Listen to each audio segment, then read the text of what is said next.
A High Court sitting in Bauchi and presided over by Justice Abdulkadir Kabir Lamido of High Court 7 has ruled in favor of the plaintiffs in a defamation suit filed against WikkiTimes, an online newspaper.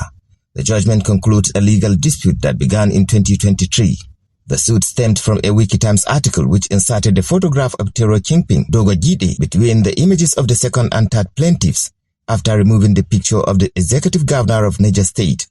The article also alleged that the plaintiffs paid the sum of 3 million naira weekly to access mining sites. The court found these claims to be false, defamatory and unsupported. My name is Emmanuel Lanjuma. I am the plaintiff lead counsel in this case. The judge has just delivered a judgment, and this is a case that started in 2022, and it has come to an end today.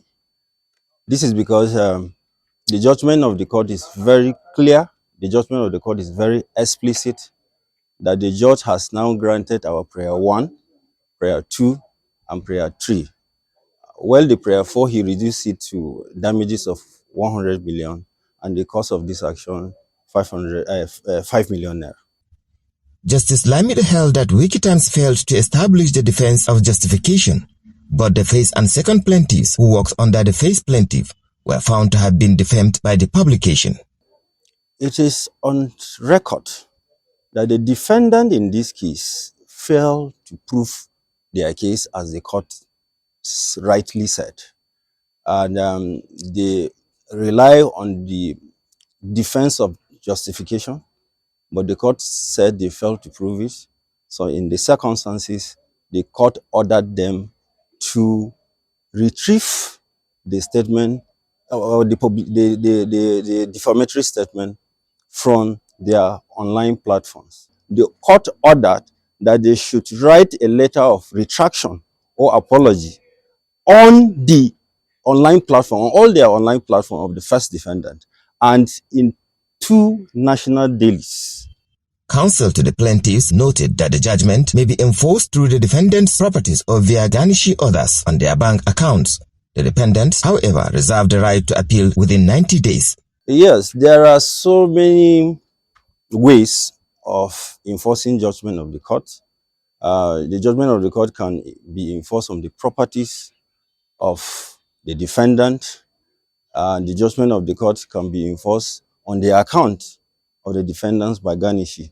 And is either of the defendant, any one of them, we can go after it and enforce the judgment of the court. In a reaction, the publisher of WikkiTimes, Haruna Muhammad Salisu, acknowledged the judgment but strongly disagreed with the ruling. He stated that the report in question was produced in good faith and grounded in field investigations into the insecurity in Niger state. He added that they remain committed to ethical, responsible journalism and will consult with their legal team on the appropriate steps to take, including the possibility of an appeal. Haruna described the ruling as a difficult moment for independent media in Nigeria, adding that he received the news of the judgment on the same morning he was scheduled to defend his thesis proposal research, examining pressure on small newsrooms. He concluded that despite the setback, WikkiTimes remained committed to holding power to account and serving the public with integrity and courage. With today's decision by Justice Abdulkadir Kabir Lamido, a 3-year legal battle comes to a close, but with WikkiTimes considering an appeal, the matter may yet to proceed to a higher court. From Bauchi State, Muhammad Awal, reporting for Correspondence Watch TV.